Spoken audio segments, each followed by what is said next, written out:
How about Daisy? Do you have a legislative week in review prepared Yes, for I us? Oh do. yeah. Okay. All right. So the first thing that I wanted to start off in the legislative week in review is I thought we would do something, a little bit closer to home. And this was really cool. The fact that the Boston City Councilors proposed ordinance to direct nonviolent 911 calls to health outreach workers instead of police. I just saw Um, something on the shore. Very yeah, interesting. Yeah. yeah. And so it says here, so three Boston city councilors are proposing a system to direct nonviolent and non-criminal 911 calls to healthcare professionals and outreach workers instead of local police. It's aimed at replacing law enforcement response for certain emergency calls for service, such as situations involving mental health, substance abuse, and homelessness.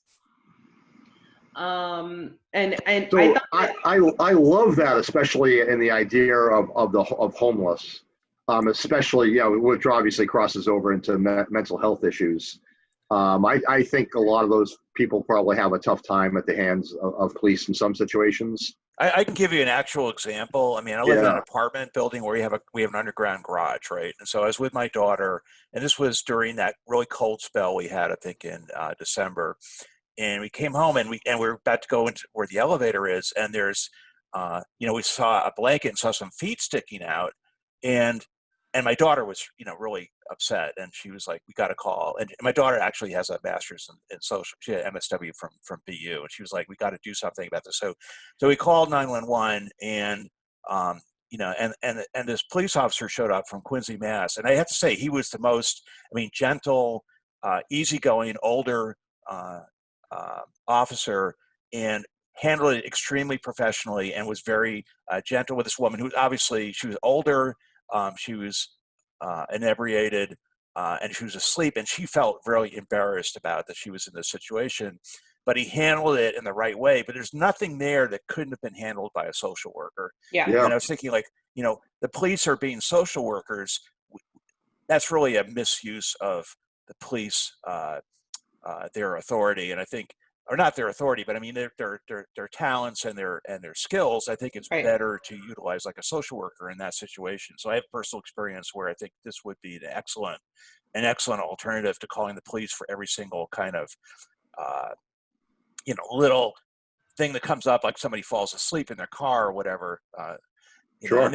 actually, I saw that. I just watched the interview that Jimmy Dore did 3 years ago with Michael Wood, who retired from the Yeah. Baltimore Police Department, and that's really interesting because basically, like, 97% of your time as police officer, you're just doing stuff like, issuing parking tickets, or people running red lights, or people are drunk, or they're falling asleep, or whatever, and you're not usually dealing with these high charged situations of somebody, with a gun or whatever. It's very relatively rare. Right. And I think, why not redirect a lot of these things to the people who can best handle them, and the people who have the training, rather than somebody who's trained, to see situations as being resolved through potentially through a gun, rather than through some, uh, it, counseling and referrals, right?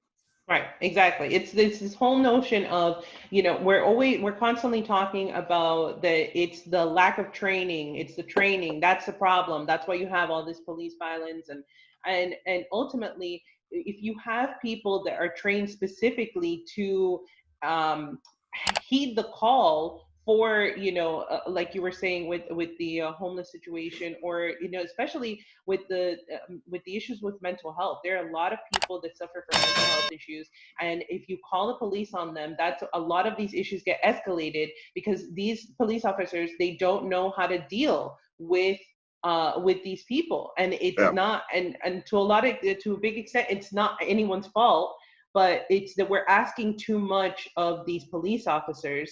We're asking them to be a social worker, to be a caretaker, to be a mental health advocate, to be all of these things, and but we don't properly train them for that. And so instead, if we already have these other resources, why not use them, right? So it Yeah. says, And it's just think of like the attitude, I guess maybe is the right word, of folks that went in, that went into policing and then the attitude of folks that went into social work. I mean, you want those people that they envision themselves helping out somebody that's in distress. And the police, you know, I mean, some of them are great people, but that's not what they envision themselves doing. It's just, it's, yeah, as you say, I'm just underlying. Yeah, we can do so much better having the right type of people there, given the care. Yeah. And it's Right. also a matter of police will look at someone as a criminal. And these people, they're not committing crimes, they need help. And I think Yes. that is the difference, you know, Yeah, it's the way that these people yeah. are viewed. And yeah, how they would analyze a situation. What are the legal infractions happening here? Versus, as Yeah. we say, a social worker, someone that's gone into that by design, they're going to look at it and say, well, how do we get this person the help they need? It's Yeah. just so much better. And redirecting funds, obviously, therefore, Yeah. from the police to a mental health institution would be wonderful. Exactly. It's just like how we were talking about earlier, that the military, they have their scope, right? They look at people as enemies, right? They're targets. That's what they look at things. And we wouldn't want them policing because they don't do law enforcement, right? It's a different scope that they have. And so it's the same thing with this type of situation where, you know, like again, if we have the resources of people that provide these services, we should be using them. So yes, it says Absolutely. the ordinance calls for the city to build a plan for the system within 90 days, one that would directly connect callers to city or community-based services, officials say.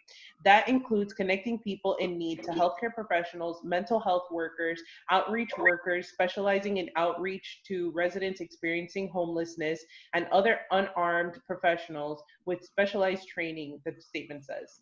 I'm not Yeah, sure so how I that thought would that was actually really work. cool. How it actually work with a directly connecting callers, because I mean, if you with somebody who is actually a threatening situation where somebody has a firearm or something, do you want to call them up and say, you know, if this is not a threatening situation, press 1. If it is, press 2, whatever, and have a menu rather than have a live voice answer right away, and maybe have that person connect you with a social worker. So I'm not sure that you're directly connecting callers. I'm not sure what that actually means, but I would think you'd want to have a live voice live person when you call 911. Well, I think, yeah, it definitely, if it was some sort of automated system, I don't think that it would be good. But I think that having the 911 operator be able to delegate the calls differently, Exactly. right? Instead of just Right. directing all the calls to police officers, to also direct them, have those resources to be able to say, okay, this sort of call is, you know, regarding homelessness, so we're gonna go and, you know, pass it along to a social worker or whatever it may be. Right. They could ask, is this an emergency situation? You know, right away. Which, I mean, they already do that. They already do that, have right? emergency and non-emergency. But I think it's just the fact that, like I said, that 911 operator most likely is going to direct that call to a police officer. And well, now hopefully that'll be different. But I think this is excellent news. Yeah, that's very very hopeful situation. Yeah.